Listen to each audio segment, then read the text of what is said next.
Selanjutnya, emosi positif dan fungsi psikologis. Emosi positif dikaitkan dengan peningkatan fungsi psikologis, termasuk tingkat kesejahteraan yang lebih tinggi dan tingkat masalah kesehatan mental yang lebih rendah. Perasaan positif adalah bagian definisi dari beberapa aspek fungsi psikologis. Misalnya, kesejahteraan sering didefinisikan sebagai emosi positif tingkat tinggi.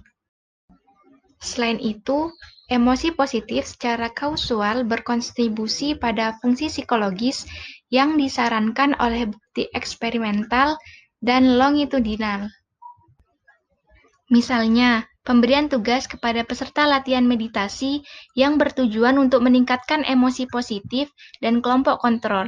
Seiring waktu, kelompok yang ditugaskan untuk kondisi emosi positif menunjukkan peningkatan emosi positif, sehingga dapat memprediksi kesejahteraan yang lebih baik dan gejala. Bagaimana emosi positif meningkatkan fungsi psikologis?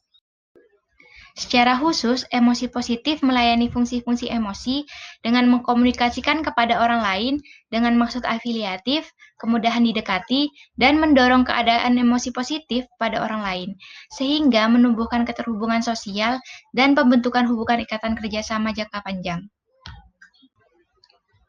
Untuk memahami waktu dan cara emosi positif dapat beradaptasi, yaitu dengan mengkomunikasikan emosi positif secara akurat. Akurasi serta komunikasi paling efektif ketika perilaku positif sesuai dengan perasaan seseorang. Ketika perilaku emosional dipisahkan dari pengalaman, hal itu dapat mengganggu komunikasi. Misalnya, orang yang tetap tenang ketika senang. Hal itu dapat menghambat keterhubungan sosial dikarenakan membingungkan orang lain tentang keadaan individu yang sebenarnya. Selain itu, membuat individu tampak tidak autentik sehingga tidak dapat dipercaya. Dalam memprediksi perilaku, kita tidak bisa mengandalkan tindakan positif seseorang. Hal itu dikarenakan terdapat intervensi dari pengalaman dalam proses kognitifnya.